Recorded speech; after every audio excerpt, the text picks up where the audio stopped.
மா வாமா. எப்படிடா இருக்க? நான் நல்லா இருக்குமா. நீ எப்படி இருக்க? நல்லா இருக்கேன். எங்கடா என் பேரன்? உள்ளதாம்மா அவ கூட தான் இருக்கா. தள்ளு முதல்ல. அச்சம்மா! அச்சச்ச! அத்தை வாங்க அத்தை, எப்போ வந்தீங்க? நான் இப்பதாம்மா வந்தேன். எப்படி இருக்க? நல்லா இருக்கேன் அத்தை. குழந்தைக்கு பால் ஆ குடுத்தியாடி? கொடுத்துட்டேன் அத்தை. என்னம்மா? சரிம்மா. ஐ.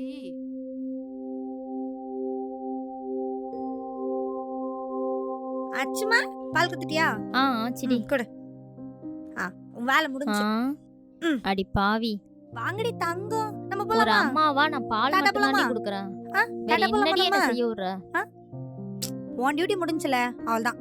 இனிமே நான் பாத்துக்கலாம். ம். அச்சச்சோ குழந்தைக்கு தூக்கம் வந்துச்சு தங்கம். அம்மு குட்டி, பட்டு செல்லமே, பால் குடிச்சிங்களா? வெளியே போலாமா? சரி, வாங்க போலாமா? பூஜா, நீ எதுவும் தப்பா எடுத்துக்காத. மாமியார் பத்தி தான் உனக்கு தெரியும்ல. தெரியும்க்கா.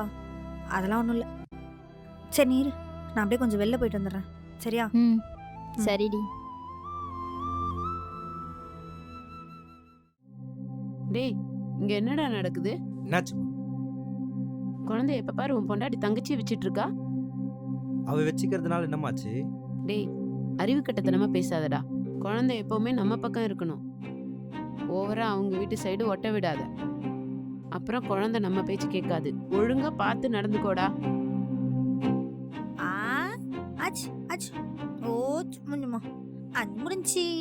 சரிம்மா. அம்மா பூஜா, குழந்தை கொடு, நான் வச்சுக்கிறேன். இல்ல பரவாயில்ல ஆண்டி, நானே ஊட்டுறேன். உனக்கு தெரியாதுமா, பொறை ஏறிடும். சொன்னா கேளு, நான் ஊட்டுறேன். இல்ல ஆண்டி, நான் அதுக்கு முன்னாடி ஊட்டியிருக்கேன். பொறுமையா தான் ஊட்டுவேன். ஒன்றும் பிரச்சனை இல்லை, பழக்கம் இருக்கு. குடுன்னு சொல்றேன்ல. இரு பூஜா, அவளுக்கே நல்ல பழக்கம் இருக்கு. அவளே ஊட்டுவா. அவளே ஊட்டட்டும் அத்தை. அம்மா, நான் சொல்றத கொஞ்சம் கேளு. ஒண்ணு நீ ஊட்டு, இல்ல குழந்தைக்கு நான் ஊட்டுறேன். அதெல்லாம் ஒன்றும் தேவையில்ல அத்தை. அவ ஊட்டுவா. அவளே ஊட்டட்டும். நீங்க உங்க வேலையை பாருங்க. என் பேரனுக்கு நான் ஊட்டக்கூடாதுன்னு நீ யார்டி சொல்றதுக்கு? கோவம் வருதா அத்தை? உங்க பேரனுக்கு நீங்க ஊட்டாதீங்கன்னு சொன்னதும் உங்களுக்கு கோவம் வருதா? அதே மாதிரி தானே என் தங்கச்சிக்கும் இருக்கும். இங்க பாருங்க அத்தை, அவனை நான் பெத்தேன், அவ்வளவுதான். அவனை பாத்துக்கிறது எல்லாமே அவதான். அவளுக்கு இல்லாத உரிமை இங்க யாருக்குமே கிடையாது. இங்க என் தங்கச்சி மட்டும் இல்ல அத்தை, எல்லா அக்காவோட குழந்தையுமே அவங்க தங்கச்சிங்க தான் வளர்க்குறாங்க. அவன் உங்களுக்கு பேரன் தான் அத்தை, ஆனா அவளுக்கு அவன் புள்ள.